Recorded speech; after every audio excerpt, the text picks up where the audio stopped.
Swayam Prabha. Digital India. Educated India.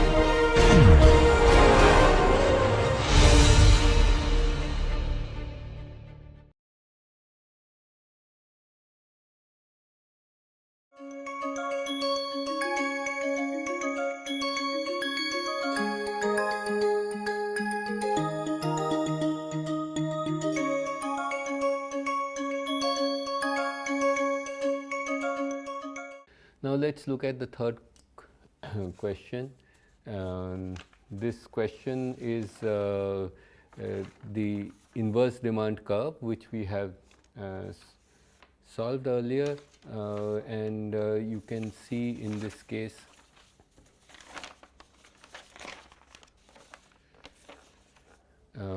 if we look at this question, the inverse demand curve for a fossil fuel is given as Pt is 5 minus 0.6 Qt. Assume that the costs of extraction are 0, initial reserves R0 is 50 and D is 10%. What is the price elasticity of the demand for this function when Qt is equal to 4? So this is straightforward. Qt is equal to 4, we can find out what is Pt. Pt is 5 minus 0.6 into 4 is 2.6,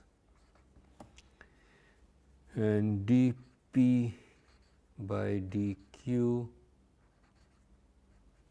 is minus 0.6. So the elasticity is dQ by Q by dP by P. P by Q you can just substitute the values. This is going to be 2.6, Q is T is 4 and this is minus 0.6. So it is minus 2.6 by 2.4 is minus 1.083%. Negative is obvious, because if the price increases, the quantity would decrease. Of course, if you are looking at the absolute value, it will be 1.08. So this is the first part of the question, the price elasticity of the demand A. Then determine the time path of extraction for a mining industry under pure competition. We have derived this in the module. So at Pt is equal to A, Qt is equal to 0. So Pt is equal to 5 is P0 1 plus D raised to T 1.1 raised to T, where T is the time when the reserve gets exhausted. So that means P0 will be 5 by 1.1 raised to T. Pt is 5 into 1.1 T minus T, that is Pt. So Qt will be A minus Bpt. So Qt will be 5 minus 0.6 into the Qt. Pt is 5 minus 0.6 Qt. So 5 into 1.1 raised to T minus T is 5 minus 0.6 Qt. So Qt is 5 by 0.6 minus 5 by 0.6, 1.1 raised to T minus T. Now only thing we need to determine is the value of capital T, and that is there in the next question. When does the resource get exhausted? Once we do that, we can actually solve for this. We had derived based on the geometric progression that we had derived this expression T is equal to B R0 by A by 1 plus D 1 minus 1 plus D. t raised to t.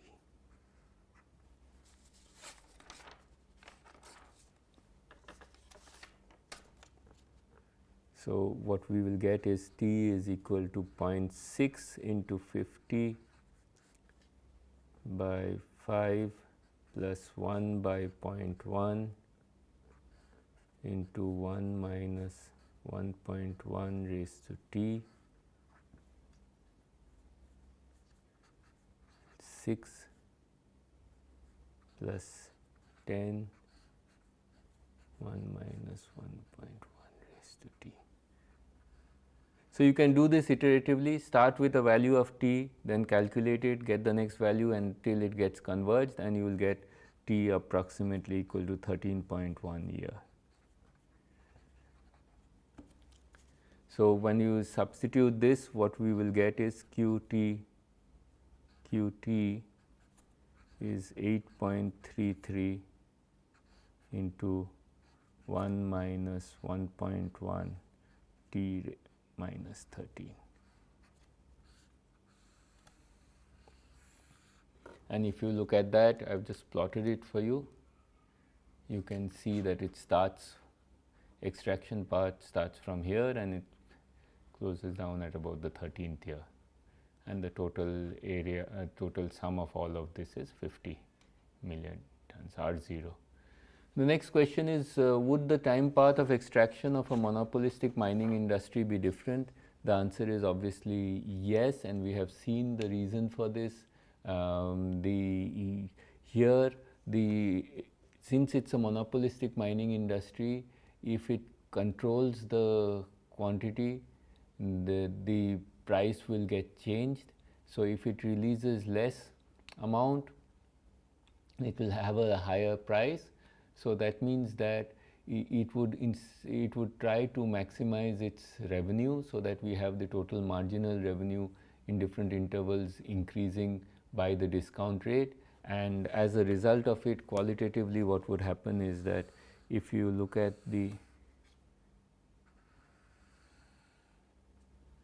this is the competition, QT versus time, competitive market.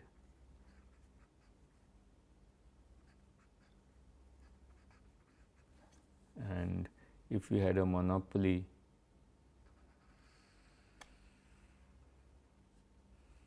it would go for a larger amount of time. So essentially what happens is that because it has an incentive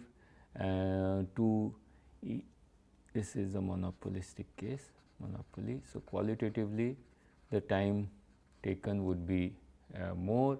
The time actually comes out to be 2BR0 by A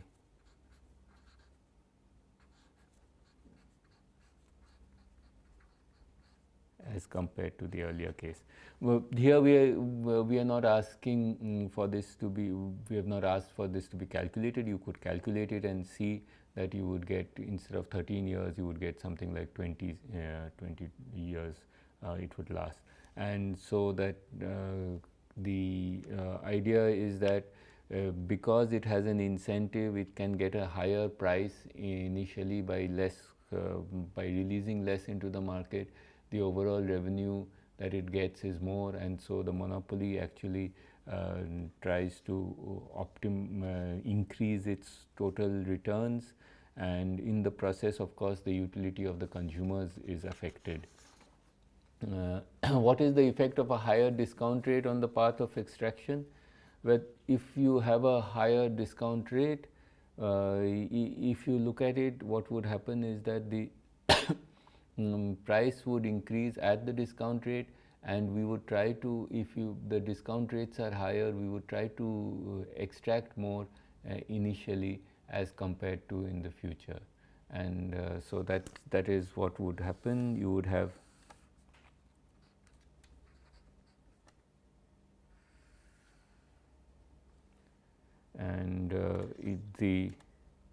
if we had a higher discount rate,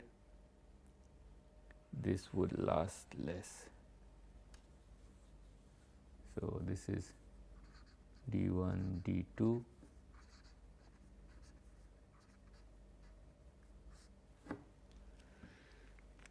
So with this this is this is exactly what we had covered in the portion where we were looking at non-renewable resource economics.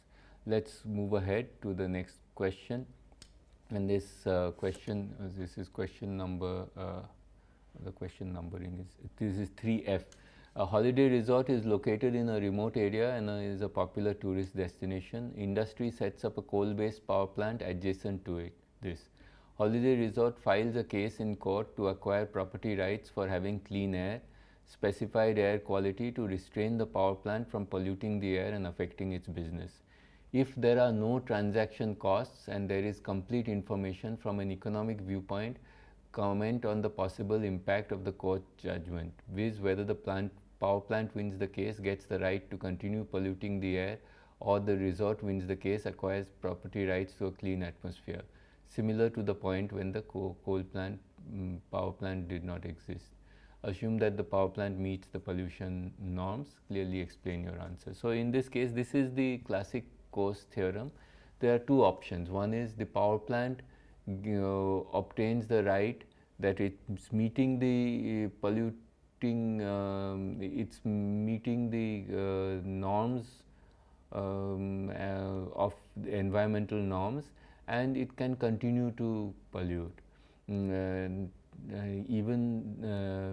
So in such a case, what would happen according to this is that if the tourist destination, the holiday resort, has a loss in terms of the foregone revenue, and if there is a certain cost in terms of cleaning up the pollution of the power plant, and the cost of the total lost revenue is more than the cost of that, the holiday resort could actually pay the power plant to make the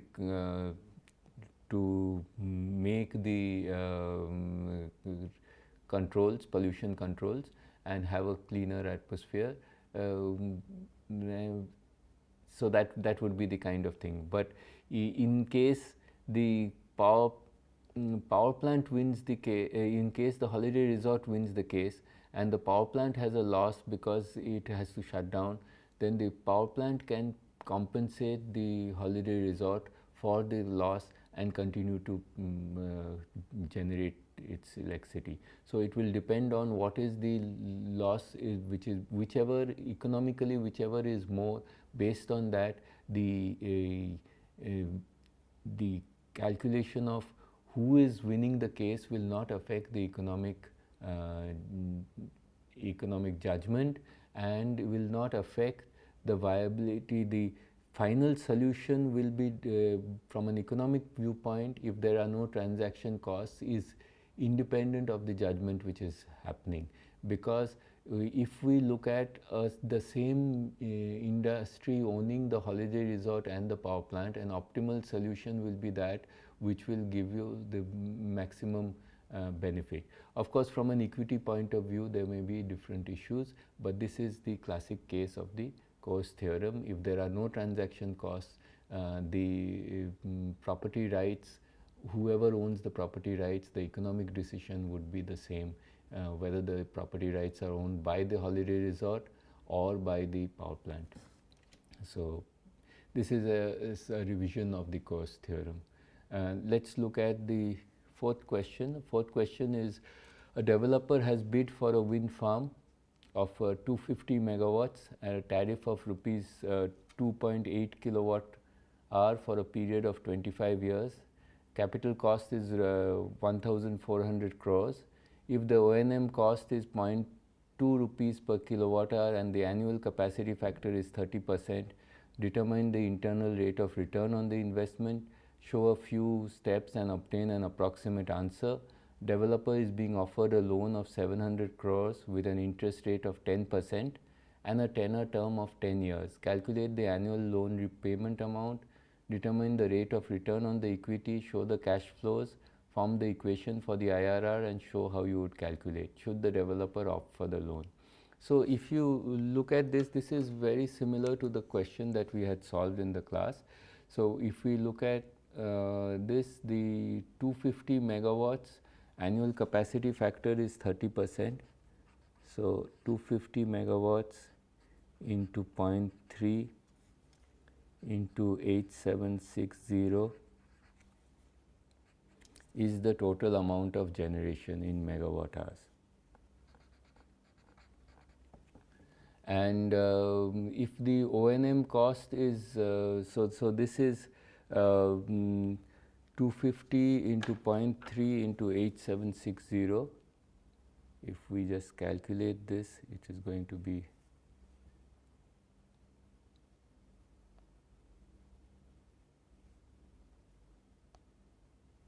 this is 657,000 megawatt hour. And if the O&M cost is 0.2 rupees per kilowatt hour, then the O&M cost is going to be 0.2 into 10 raised to 3 into 657,000.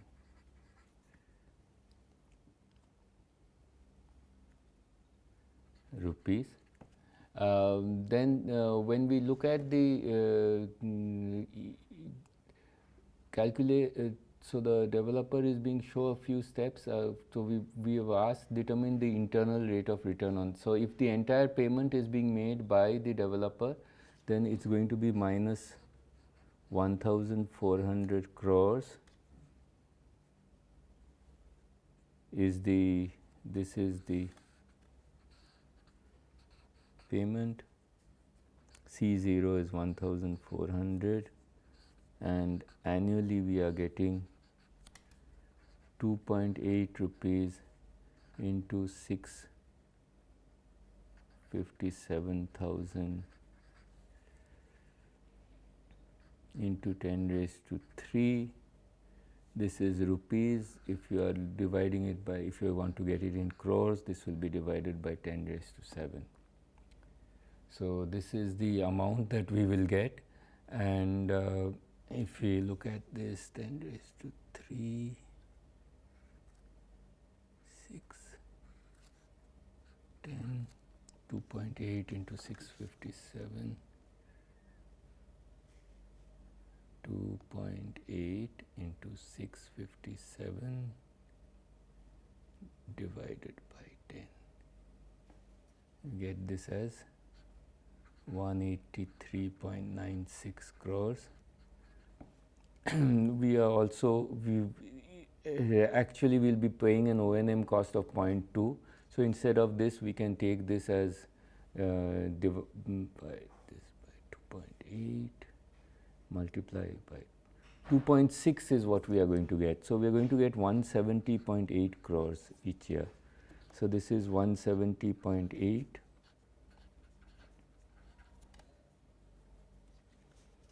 And the IRR that we will get will be, we'll set the net present value 1,400 plus 170.8, 1 plus r raised to k, and this is for 25 years. Set this is equal to 0, and then we can solve this for the IRR.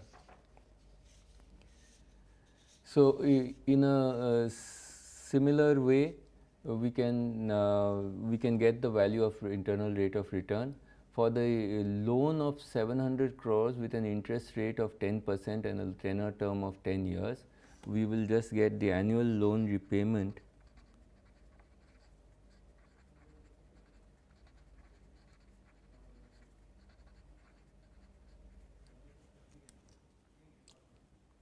is going to be I 1 plus I raised to NL, 1 plus I raised to NL minus 1. Interest rate is 0.1, 1.1 raised to 10,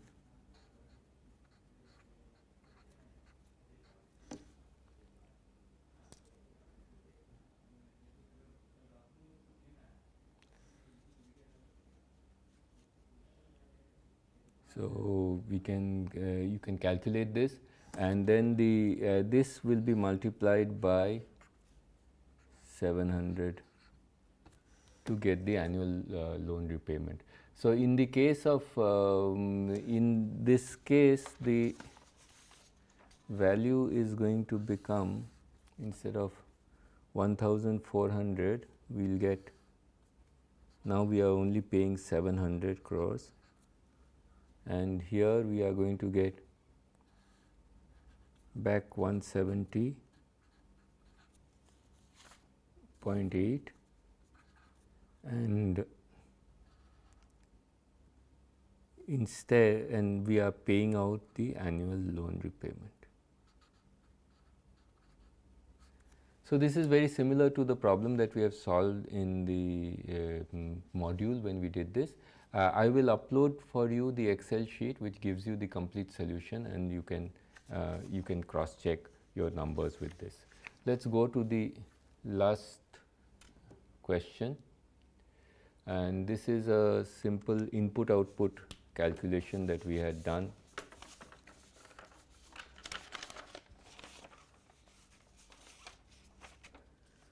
So the transactions in a state economy using electricity and industry. So there are two sectors. There is an electricity sector, and there is an industry sector.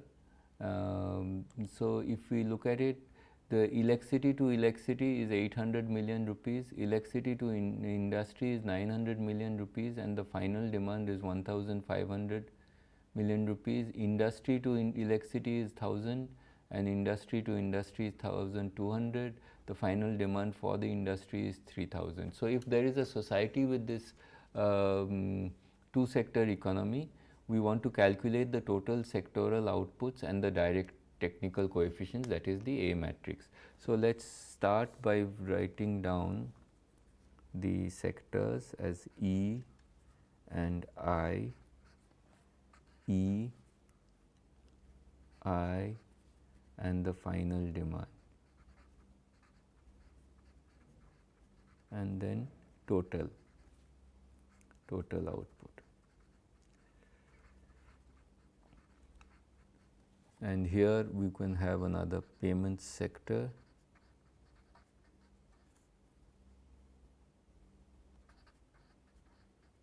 and then we have the total output.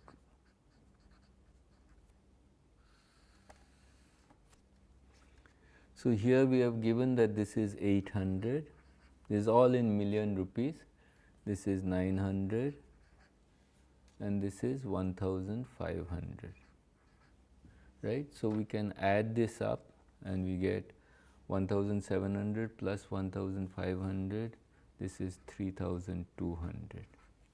This is given to us as 800 plus 1000. Now this total must add up to 3200.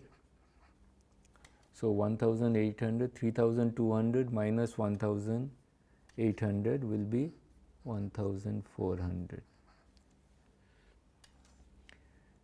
In this case, this is 1000, 1200, 3000. That means 4200, 5200. We add this up and we get 5200,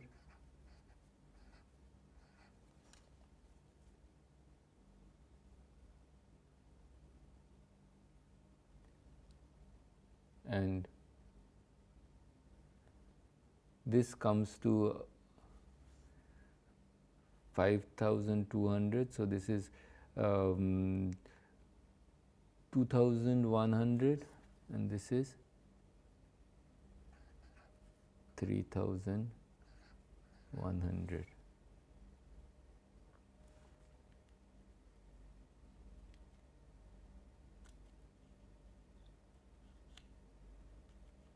Now this remaining final demand for the payment sector, this value should be given to you if you want to complete the table. Let us say that this was given as 1500. Then when we add this up, this is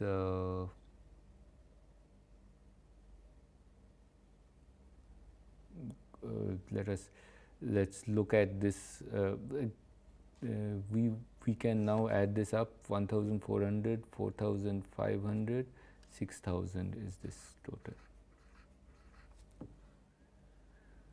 So this total comes out to be 14,400.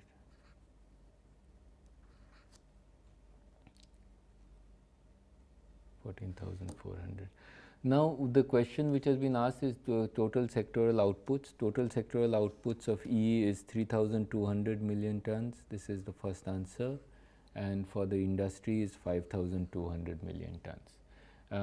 Then let us calculate the A matrix. So when we talk about the A matrix, we are going to just divide. A matrix is going to be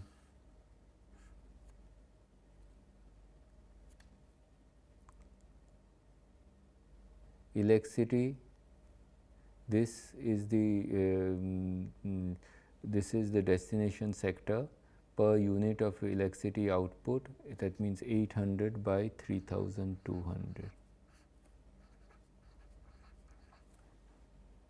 and this is going to be 900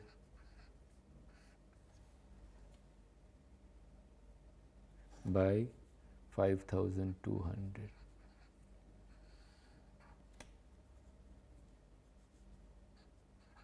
1,000 divided by 3,200, and this is 1,200 divided by 5,200. So these values, the A matrix turns out to be 0.25, 0.173, 1731, 0.3125, 0.2308. What do A12, A12 and A22 signify? So A12 is the amount of electricity used per unit of industrial output. That means rupees per rupee of industrial value add, electricity intensity of the industrial sector, and the A22 is the industrial output which is being used for the industrial sector itself, and that is the amount of industrial output which is used in this. So that is what it means. Let's look at the next question. Is to compute the Leontief inverse matrix L. So that is, we can do I minus A, and you will find that this is 0.75 minus 0.1731 minus 0.3125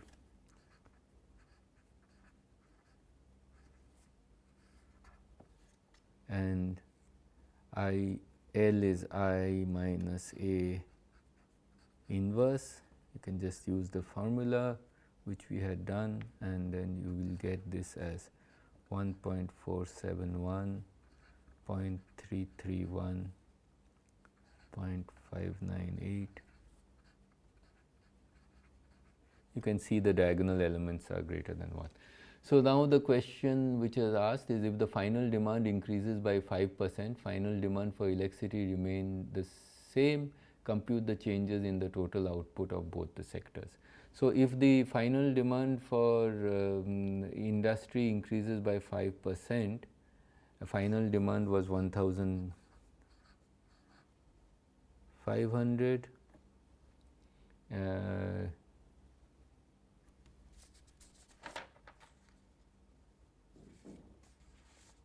and the final demand for industry increases by 5%, and the final demand for this is the final demand for the electricity sector. 1,500 remains unchanged. So the initial thing was 1,500 and 3,000. this will now change to, final demand will now change to 1,500, and 5%, 1.05 of 3,000 will become 3,150.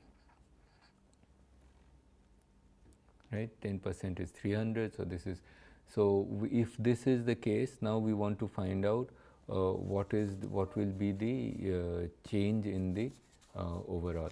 So what we can do is that we had already calculated the Leontief inverse, and if we now multiply the Leontief inverse with the final demands, we can then get what will be the values for, we can multiply this 1.471, 0.331, 0.598, 1.434 into 1,500, 3150, so that we can get what will be the values of x. And once you do this, then we can you can see that the final table that we will get will be of this. You will have electricity, industry, we'll get this, and then we can multiply the totals, we can get the totals and multiply them, and we'll 937.2, 1,500, 3150,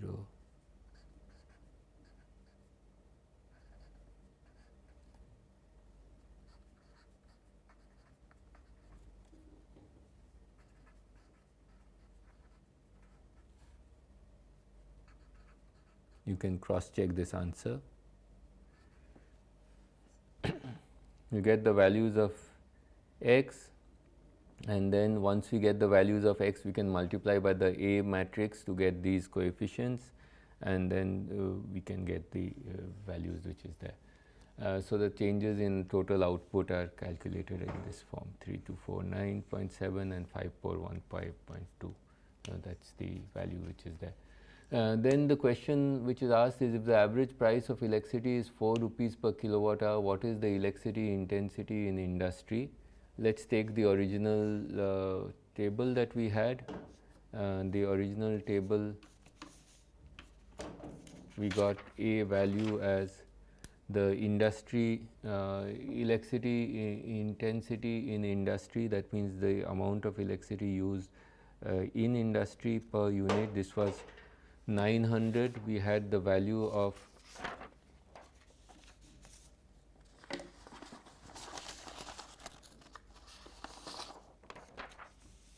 900 million rupees of electricity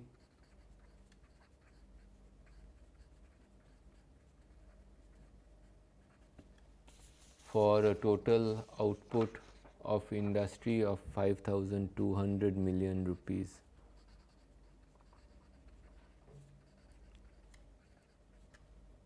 Industrial output.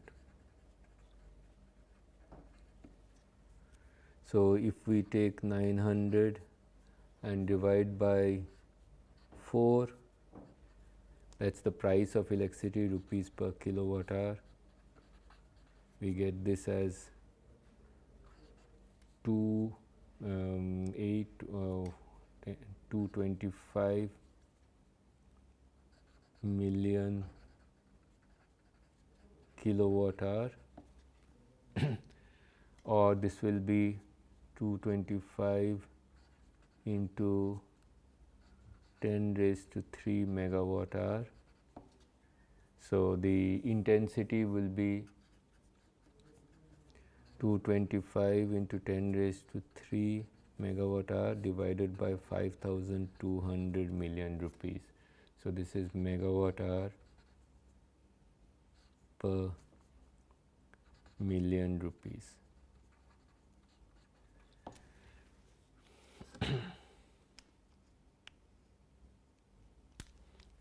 10,000 can be cancelled with 10, 2,250 by 52 is the answer that we are going to get. 2250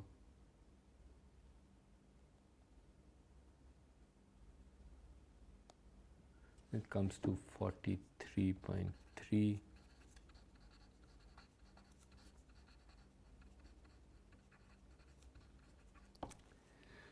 And then what are the limitations? Well, the main limitation is the fact that the relationships are linear and the coefficients are static. As things change over a long period of time, these coefficients would also change, and so that's the main limitation. The last question that we have is, what is net energy analysis? Net energy analysis essentially looks at different choices from an energy viewpoint. So we try to see what is the total amount of energy required in creating a product, including all the materials and the energy required for that. When we talk about net energy required for the biofuel, we have to start with the start from the agriculture, write down all the steps in creation of the biofuel, right from the farm to the process where you have the biofuel esterification and others, and then to the use. And we write down the entire chain. If you look at your notes with it, that figure is available, and in each case, depending on the yield, we would calculate how much energy per unit of fuel and then make that comparison. So with this, we complete the solution of this paper. You can compare your answers with these answers and then see how you have fared.